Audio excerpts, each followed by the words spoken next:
अमेरिकी राष्ट्रपति Donald Trump के H-1B वीजा शुल्क में बेतहाशा बढ़ोतरी पर अमेरिका में ही अब विरोध शुरू हो गया है। यानी ट्रंप अपने ही घर में घिर रहे हैं अपने इस फैसले को लेकर।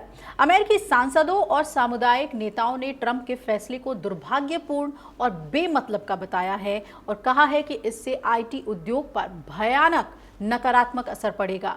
सांसद राजा कृष्णमूर्ति हैं जिन्होंने कहा है कि अमेरिका को उच्च कोटि के कुशल कामगारों से वंचित करने का ये एक लापरवाह प्रयास है, जिन्होंने हमारे कार्यबल को मजबूत किया, नवाचार को बढ़ावा दिया और ऐसे उद्योग खड़ा करने में योगदान दिया जो लाखों अमेरिकियों को रोजगार प्रदान कर रहे हैं। उन्होंने कहा कि तमाम H-1B वीजा धारक अमेरिका के नागरिक बने और ऐसे व्यापारों को लॉन्च किया जिससे अमेरिका में बढ़िया वेतन वाली नौकरियां विकसित हुई। एक तरफ जब अन्य देश वैश्विक प्रतिभा को अपनी तरफ आकर्षित कर रहे हैं, तो वही अमेरिका ठीक इसके उलट काम कर रहा है। ये हमारी अर्थव्यवस्था और सुरक्षा को नुकसान पहुंचा सकता है। पूर्व राष्ट्रपति जो बाइडेन के पूर्व सलाहकार और एशियाई अमेरिकी समुदाय के नेता अजय भुटोरिया ने भी कहा कि ट्रंप के कदम से अमेरिका के तकनीक क्षेत्र को प्रतिस्पर्धी बढ़त को झटका लगेगा। अब इससे ये समझ लीजिए कि छोटी कंपनियां और स्टार्टअप्स सबसे ज्यादा बर्बाद होंगी।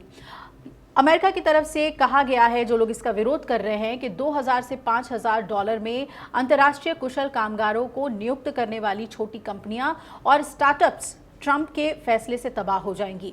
भुटोरिया ने इस पर कहा कि ट्रंप के फैसले से कनाडा और यूरोप जैसे प्रतिस्पर्धियों को बहुत ज़्यादा फायदा मिलेगा। Foundation for India and Indian diaspora के खांडे राव कंद ने कहा कि AI और टैरिफ की वजह से पहले से संघर्ष कर रही सॉफ्टवेयर और टेक उद्योग पर भयानक नकारात्मक असर पड़ने का अंदेशा है।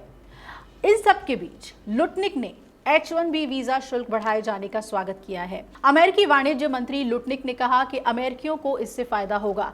न्यूयॉर्क टाइम्स की रिपोर्ट के मुताबिक अमेरिका के वाणिज्य मंत्री हावर्ड लुटनिक ने H-1B वीजा शुल्क बढ़ाए जाने का स्वागत किया और लुटनिक ने यह भी दावा किया कि कंपनियां शुल्क को लेकर बहुत खुश हैं, क्योंकि वो एक ऐसी प्रक्रिया चाहती थी जो स्पष्ट हो और तेजी से काम करता हो।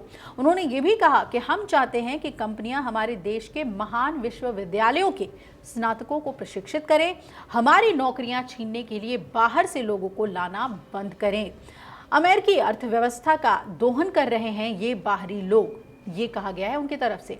साथ ही उन्होंने ये कहा कि नए बदलाव से कठोर परिश्रम करने वाले अमेरिकी नागरिकों को फायदा होगा। इससे अमेरिका में हकदारों की नौकरियां बाहरियों को देने की परंपरा पर रोक लग सकेगी और बाहर के लोग अमेरिकी अर्थव्यवस्था का दोहन कर रहे हैं, जबकि उनसे किसी तरह का अर्थपूर्ण योगदान हमें नहीं मिल पा रहा है।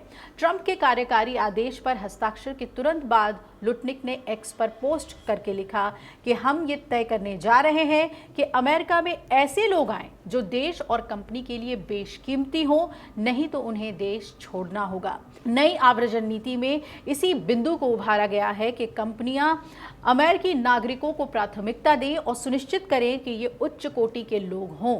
साथ ही ये भी कहा गया है कि नई नीति से लोगों को आने देने की ये जो बकवास तरीका था वो अब बंद हो जाएगा और कर्मचारियों को लेकर भारतीय सॉफ्टवेयर निर्यात तक पर इसका असर पड़ेगा। ये मान के चलिए ट्रंप प्रशासन का ये फैसला सबसे ज़्यादा भारत को ही प्रभावित करने जा रहा है। ऐसे में H-1B वीज़ा को लेकर लागू नया नियम तकरीबन $200 अरब के भारतीय सॉफ्टवेयर निर्यात पर सीधा उल्टा असर डालेगा।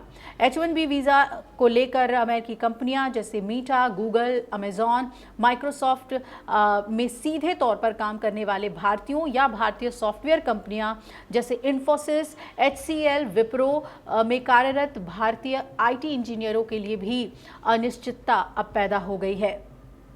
अब हम इसे परोक्ष तौर पर देखें तो असर होगा और इसके अलावा दर्जनों छोटी बड़ी IT कंपनियां जो अमेरिकी ग्राहकों को अपनी सेवाएं देती हैं, उन पर भी परोक्ष तौर पर असर होगा। ये IT सेक्टर में रोजगार की तलाश करने वाले भारतीय पेशेवरों के विकल्पों को सीमित कर सकता है। अगर आप ये वीडियो YouTube पर देख रहे हैं तो हमारे चैनल को सब्सक्राइब कर बेल आइकन दबाएं और Facebook पर देख रहे हैं तो हमारे पेज को लाइक करें।